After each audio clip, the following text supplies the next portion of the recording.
Hey there, Misfits. It's time for another snapshot here, and I have a game that is actually, it's kind of like it warms the cockles of my heart, I could say, if I had a monster heart, right? Yeah, I would say so. That qualifies. It's called Hideous Abomination by TEDx Games. This is actually the second edition of the game, and we kind of stumbled upon it, and it's a super cute game. So let me break it down for you real quick. You're trying to complete your monster. Now, the monster is represented by these cards right here. Everybody starts out with like a torso, and you kind of build from there. And now, of course, you got all your cute, monster tropes here. You got your tentacles, you got your robots, you got your zombies, you got all that stuff. So everybody gets a hand of cards, and you're basically going around either, well, it depends on what you roll on your dice, really, but you're going to be pulling from these stacks of cards, drawing cards from the top, stealing other people's cards, which is where the bolt tokens come in. I'll get to that in a minute. And basically trying to get the most goals, because at the end of the game, the goals are what you score on, and whoever has the most points, of course, wins. It's not just about the best abomination. So during your turn, and they even have these little handy cards, of course, you play one and then discard down to 3, but you have to roll first. So you roll and it tells you what to do. And it's actually pretty simple. I like this is actually a game a family can easily play without a doubt. You basically do what the dice tells you. So this is like draw tiles from the top here or from there. You have a reveal, where you reveal a new award tile and draw a card. You have a dig, where dig lets you go through these piles and pull out stuff lower down. So that way maybe if you happen to miss something that you like later, you can go ahead and grab it. You also have steal, which is one of the parts I like about this game. So the idea is you don't want other people to finish their abominations first, because you get an award for that as well. So you can steal other parts from them. Now, obviously they have parts that are shown here.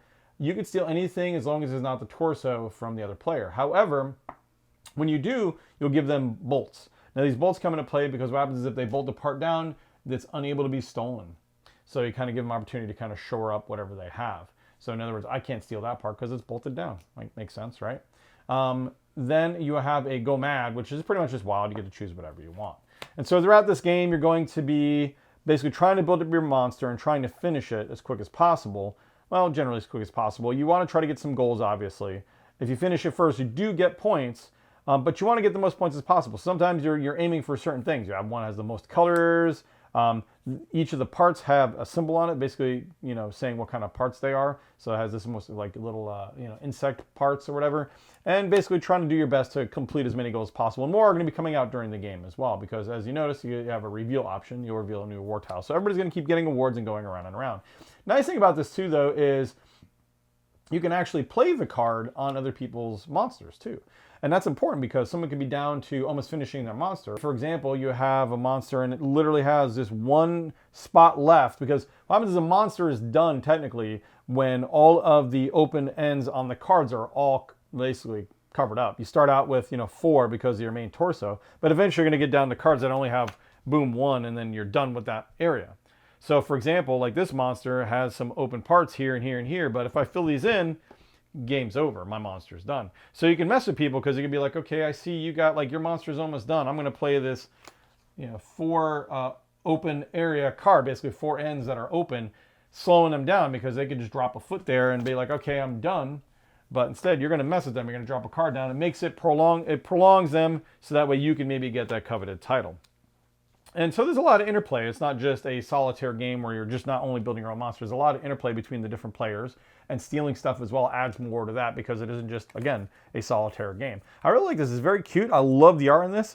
It covers all your basic monster themes, stuff you've seen before, but it's just very cleverly and cutely done. The game itself is not overly complicated. Most everybody of all ages can play it. It just looks like a good time overall, and I love the theme of it. It's just very cute. What do you think, Misfit Tom? How you feeling?